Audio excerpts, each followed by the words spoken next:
Бүхнээс дээгүүр сэргэлэн бүтээлч цогцол ирч хүчтэй байхыг хүсэж байна уу? Яг л хэрэм шиг.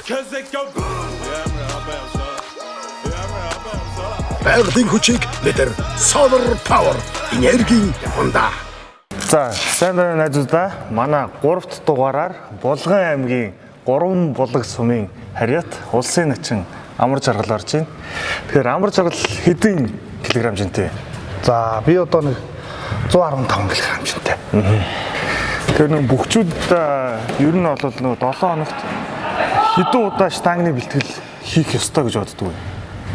За, би бол одоо яг зүгээр 7 хоногийн 3-аас 4 удаагийн штангны бэлтгэл хийдэг.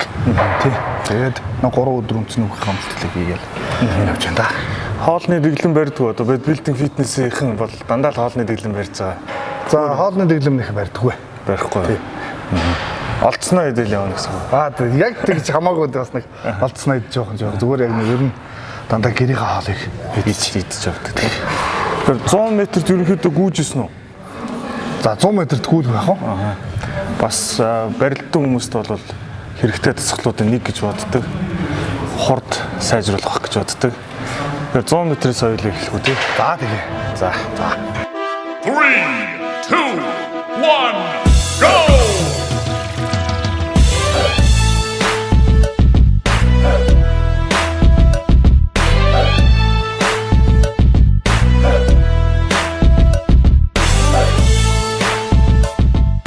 За энэ хоёр толгойн бяриг шалгадаг дасгалыг урд өмнө хийж ирсэн үү? За өөрийнхөө бэлтгэл тохируулаад бол хийж исэн. Одоо яг энэ хан налж гаад ингээд цэвэрхэн татах дасгалыг өөр нь хийж байгаагүй. За бүксөө салгахгүй, далаа салгахгүй, толгоогоо салгахгүй татахаар байгаа шүү дээ. Манай нэвтрүүлгийн рекорд нь бол 50 кг байгаа. Тэгээд хоёулаа 50 кг-аас эхлэе. За тэгье. За.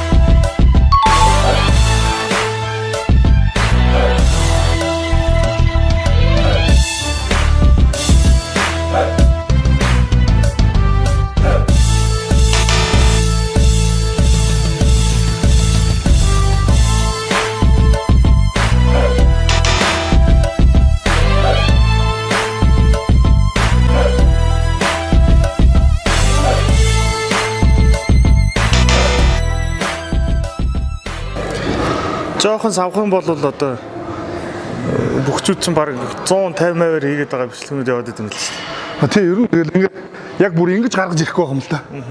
Тэгээ яг ингээд татчихлаа тэгэл. Тэр нь бол нэг 100 муу хэлээр бол хийчих болохоор.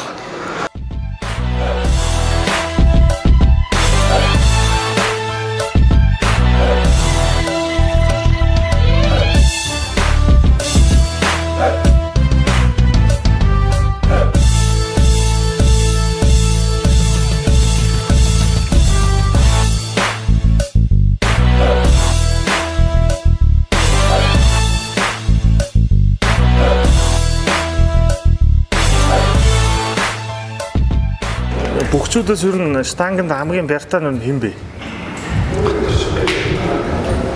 За одоо яг айхтар хараагүй болохоор сайн мэдэхгүй байна. Гэхдээ одоо надтай цуг их бэлтгэл хийдэг хүмүүс интерес бол одоо энэ манай Батэрдэн начин байна.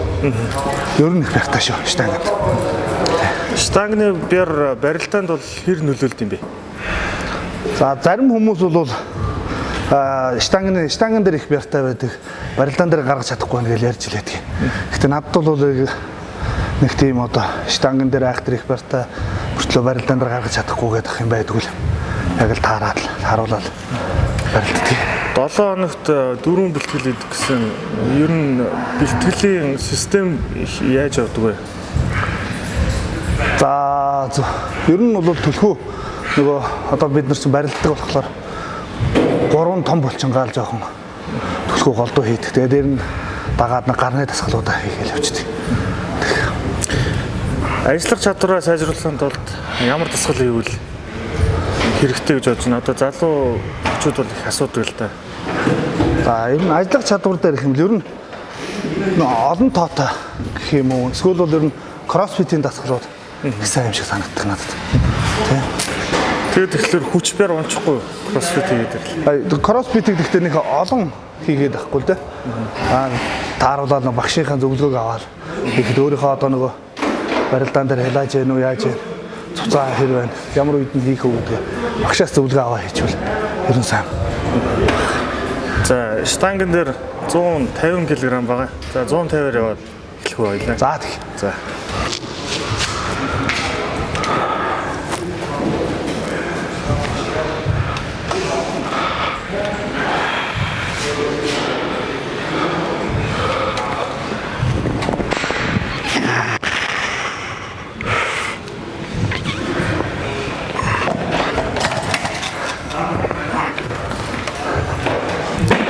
Манай бодибилдинг фитнесийнх ер нь бүх барилддаг хүмүүсийг бол хэрвээ жингээ асах юм бол ер нь булчин үлдэхгүй гэж ярьдаг л да. Энэ талаар юу гэж бодож байна? Одоо 115 120 хэлтэй хүн өөрөө ч хувьд бол жингээ асаад нэг 100 мотоо бол хэр булчин үлдэх болоо. Би одоо ер нь 100 кг-тай байж үзсэн шүү дээ. Анх барилдаж эхэлж байхад нэг 60 70 кг-тайгаас л эхэлсэн. Одоо тэгээд 115 хүрчээлээ. 100 кг-тай байхад ер нь зүгээр биенийхээ энэ пропорцоор нэмнэ үхээс би бол яг нэг өөх мөх гизээр нэмээгүй. Тийм болохоор ер нь ялгаагүй. Ялгаагүй бодигийн тэмцээнд ороод. Бодигийн тэмцээнд орсон ч болох л байдаг тийм. Үзчихээрэй. За. Савгч тохсож байгаа.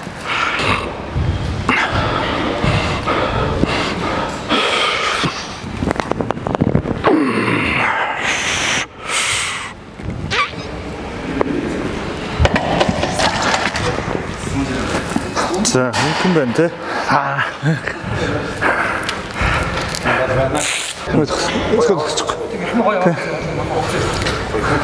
Залуу туранхаа дөнгөж одоо бүх сонирхтой залуучууд яаж мас нэмэх вэ гэж айгүйх асуудаг. Нэг богинохоо нэг зөвлөгөө өгөөч. Энэ сэдв бол айгүй том сэдв л олон жил хичээлэх хэрэгтэй л гэх л баг л та. Гэхдээ өөрөө ч хувьд бол ямар зөвлөгөө байл одоо залуу бүхчд тус болох л да. За ер нь зөвлөгөө гэхээсээ гадна одоо ерөөсөө гэхдээ хүмүүсийн биеийн онцлог байдаг байх л да. Жин нэмэхгүй хүмүүс бас нэмдэггүй тийм хүмүүс байдаг шүү дээ. Бас ер нь. Тэгээ бас тэгээд болж игэл амралт сайтай, хоол сайтай байж жин нэмэгдэх болов. Гэхдээ бэлтгэл бас тодорхой хэмжээний тааруулаа хийчихвэл бас бэлтгэлийн юугаар бэлтгэлийг ихлээр жин нэмэгдэх хүмүүс хүртэл бас байдаг шүү дээ. Тэгэхээр одоо нөгөө үндэсний бүхийн барьц сонгодог тэр зүйлийг одоо байхгүй болгосон. Энэ талаар юу гэж бодож байна? Тэрнээс болж одоо бүхчүүд аюу чин нэмсэн гэж бодогддог л та. Бас хүмүүс тэгж ярьж лээдэг. Барьц сонгоноос болж хүмүүсийн жин нэмэгдсэн байх. Тэгээ тэр нь бол би тэрнтэй нэгтгэхдээ санал нийлээд байдаг юм аа. Барьц сонгоо гэдэг чинь зүгээр одоо бас л хүний барилдааныг түргсэхийн тулд гаргаж ирсэн юу шүү дээ. Тэгэхээр одоо зөвхөн ганцхан барьц сонгоогоор хүн хаяна гэж бүхчүүд одоо жингээ нэмээд байна гэж юу багт тий. Тэгээ тийм болохоор одоо тэр барьц сонгоо хасагдаад хэрэглээр хүмүүс жингээ хасна гэдэг одоо яг тийм бол байхгүй байна. Хүмүүсийн барилдааны бэлтгэлийн гормон л ондоо олчих болоо. Би бол тэгж л бодчих.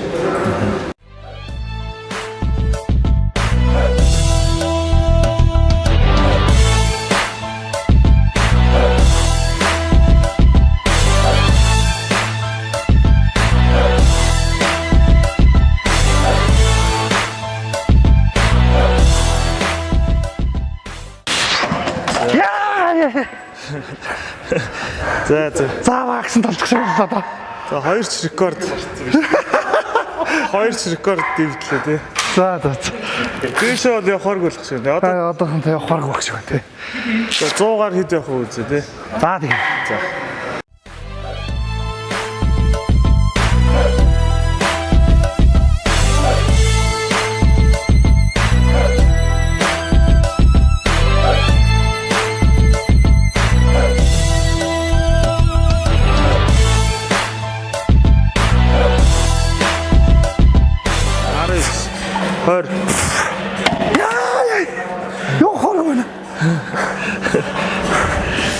За ямар ч байсан манай одоо 2 рекордыг эвдлээ.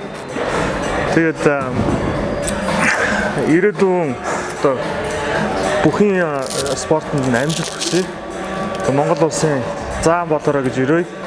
За, ерөөл бацаахан орчих болтгоо. Тэгээд одоо фитнесийг сонирхдаг залуучууд та бүхнийг Урангаан спорт клубээр ирж үйлчлүүлээрэй гэж хүсэж байна. Тэгээд энэ сайхан тоглог сайхан орчинд та бүхний хичээлхийг орж байна. Ган спорт центр гэдэг тийм. За баярлалаа. Нэвтрүүлэгт орсон. За, баярлалаа. За. Найзуудаа, гишүүнчлэлийн төлбөртэй RD бодибилдинг групп маань 50 бичлэг орж дуусмагц хаагдах тул орох сонирхолтой хүмүүс яараарай. Мөн спортыг сошиал медиад илүү түгээхийн тулд энэхүү бичлэгийг лайк дараад шеэр хийгээд дэмжиж өгөөрэй. Удахгүй уулзцаая.